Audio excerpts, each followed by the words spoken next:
Hello health champions! Today I want to talk about the mental health side effects of the coronavirus. Not the people who are infected, but everyone else whose lives have changed. Because there's a lot of stress, there's an additional burden that can have side effects. And we want to talk about what those are, but more so we want to talk about what we can do about it. If we understand the physiology and the mechanism behind it, then we can turn it around and use it to our advantage. So if you use the things I'm going to tell you about today and you really understand and take them to heart, you could actually come out the other end of this ordeal and be stronger and healthier and better off than when it all started. Coming right up. Hey, I'm Dr. Ekberg. I'm a holistic doctor and a former Olympic decathlete. And if you want to truly master health by understanding how the body really works, make sure you subscribe and hit that notification bell so you don't miss anything. The coronavirus might be the biggest health crisis we'll experience in our lifetime. And challenges can be very, very stressful, but they can bring out the best in people and they can bring out the worst. When we have a crisis, we tend to rally together, we tend to join forces, we have solidarity within communities and within nations and across nations. But stress can also create anxiety and depression. We can have fear, worry, irritability, and we can also get cravings as a result of this added stress. There's a tremendous amount of uncertainty. We are all wondering, will I be okay? How is this going to affect me? Are my kids going to be okay? What about my parents, my friends? And of course, what about my bills? If this goes on for a while, how are we all going to do financially? There are lots and lots of unknowns, and the biggest one is, how long is it going to last?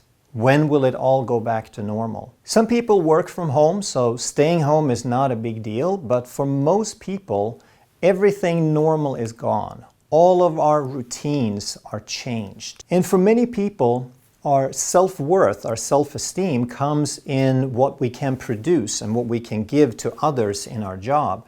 And when we can't work, a lot of that self-esteem might be reduced. A lot of people get their sense of self-worth and their feeling good from social relationship, from social interactions.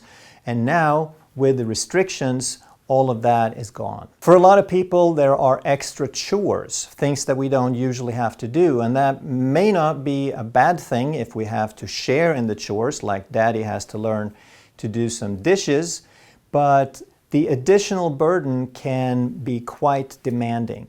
There's a learning curve for a lot of people in doing new things. So some people might be familiar with telecommuting, but for others it's a new thing and they have to learn new software and new routines. There may be a lot more cooking and cleaning than we're used to because we can't go out to eat to restaurants, we don't eat at work anymore, and so forth. And when all the schools are closed, now the kids are home. And while some people appreciate family time, for a lot of people who are not used to so much family time, it can be a bit stressful. They may have to do some homeschooling and they have to watch the kids in addition to everything else going on. So all of these new circumstances and all this additional stress has certain risks. That there could be a worsening of a chronic health problem.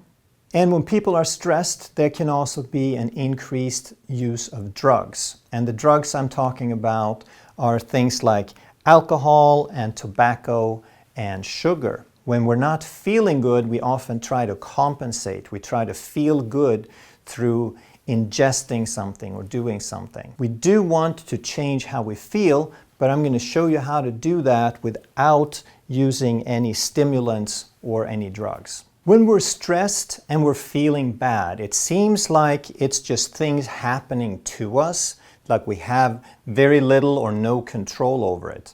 But we have to understand that all of this is part of a physiological process, that we're having a stress response. And the body is very well designed to have stress, but it likes to have short-term intense stress. like an emergency, like you're being chased by an animal, you have to climb up a tree and you have to fight something or make a quick run for something. Those stresses are short-term and they actually are very good for us. But chronic stress is more emotional.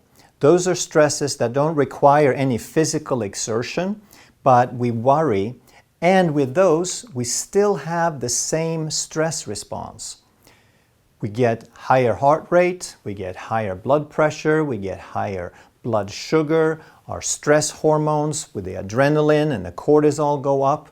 So all these things happen the same or similar, whether it's an acute stress or a chronic stress. But the short term is very appropriate and the chronic stress is very inappropriate. What happens as part of that stress response is we have vasoconstriction.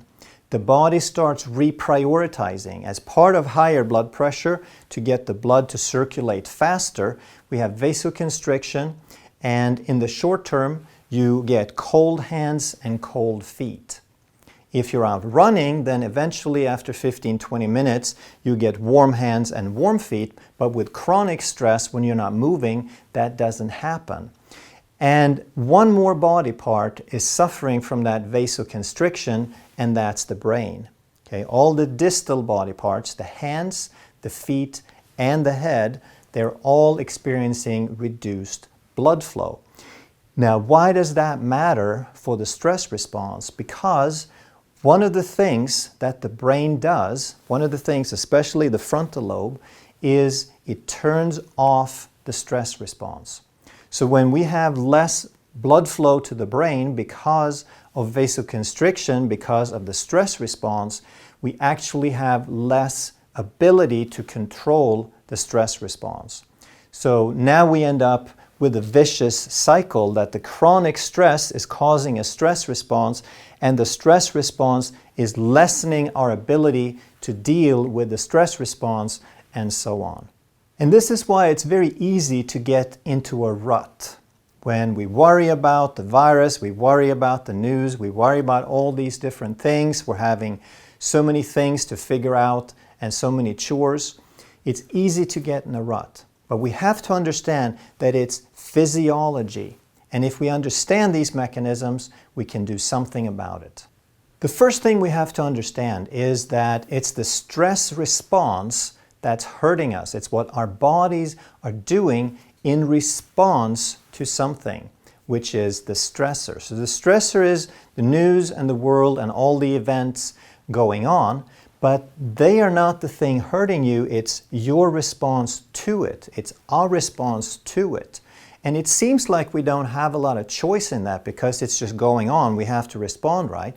But we can respond differently. So if you notice that you're feeling down, and then I'm going to give you some steps on how to deal with that, but if you now break the pattern, this vicious cycle that we talked about, if you know how to break it, then you can create more blood flow to the brain, and now you can have more control of the stress response, and now we have separated the stressor from the stress response. And here is why it's so incredibly important to know how the brain works. Because the brain doesn't just control everything about your body, it is everything about you. So if we can juice up the brain, if we can stimulate it and get some more energy and some more blood going into it, the benefits are not just better stress management, but everything starts working better. So one of the things that happen is when we're in a rut, we might have lack of motivation. Well, motivation is also handled by the frontal lobe. So if we can juice up the brain, then we can also get some of that motivation back and make it easier and easier to deal with things instead of harder and harder. Your digestion will improve because stress shuts off your digestive system. We have a fight, flight, and a feed, breed system, and whenever you're stressed, you turn on the fight, flight, and you turn off the feed, breed, which controls your digestion. The fight, flight system also turns off your immune function. So by juicing up the brain and having it control your stress responses, you're also going to improve your immune system. And I think you can all agree that that would be a good thing right now. So here's what you want to do. First of all, you have to know that it's just physiology. It seems like it's happening to you, that you're just a pawn in the big scheme of things, but you have a choice and it's just physiology. You can change it. Next, you have to notice how you feel. You have to be willing to pay attention to how you feel. And if you're feeling bad, you have to know that you can do something about it. And finally, you want to decide to do something different. So if you notice how you feel and you're not feeling well, then you decide to do something different. And it's super simple once you understand that it's just physiology and you can change it. The absolute most powerful way to change physiology is movement. And 90% of the signals that reach your brain, that stimulate your brain, that juice up the brain, are related to posture and movement and gravity. So if you do something related to movement, like dancing for example, then you're going to activate these systems tremendously.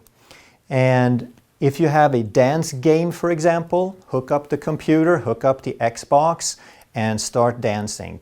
Bring the whole family and just take turns and cheer each other on. Go for a walk, get some fresh air, fill your lungs. That's an interruption, that's a pattern interrupt. And I know you're not supposed to walk out in public, but I'm sure that for most people you can find secluded areas to walk where you're not going to run into people. You could do things like jumping jacks. You could do any kind of exercise program, but jumping jacks would be a very powerful pattern interrupt. It's kind of like a HIIT exercise. It's fast movements, it gets your heart rate up, and you're working pretty much like dancing. You're really activating the brain. Yoga is another great way to do because it calms you down, and even though it doesn't get your heart rate up like jumping jacks, it's still a powerful way to stimulate the brain, because when you stretch, you're also sending lots of signals to the brain. Whatever you're doing, don't do it too long. Take a break once in a while. Go read a book. A book can be like a mental vacation. It's a way to break the pattern and get away from things. Once you're feeling good, now you can share that good energy and uplift others. You can call them on the phone, or you can do Skype or teleconferencing. And most importantly, you want to take a break from the news and the social media. Yes, you want to stay informed, but you don't need hour after hour after hour. You don't need to know it all. So if you want to spend some time on some social media, I suggest that you watch this channel right here, because here you'll learn more about how the body works, and then you can make some positive changes while you're cooped up. And then you want to give yourself permission. And this may sound strange, but we can work kind of funny sometimes as humans, because we think that we have to feel bad if there's something terrible going on around us. But you don't have to feel guilty. You are allowed to feel good. Even though there's terrible things going on, it's all there. Okay? There's nothing that you can undo by feeling bad. And even if there's a lot of people suffering, their suffering is not going to go away because you feel bad. You can't get sick enough to make anybody else healthier. You can't feel bad enough so that anyone else will have more happiness, all right? Obviously, you don't want to laugh in someone's face if they're having a hard time, but the best thing that you can do is to build yourself up and feel good so that you can be uplifting to others. We're experiencing a health crisis of historical proportion. But it is what it is, and you can't undo it at this point. So use this time as best you can, and take it as a challenge to yourself to build yourself up. Use it in a positive way so that you come out stronger and healthier and better off because of it. If you enjoy this video, make sure that you also check out that video. Thank you so much for watching. I'll see you in the next one.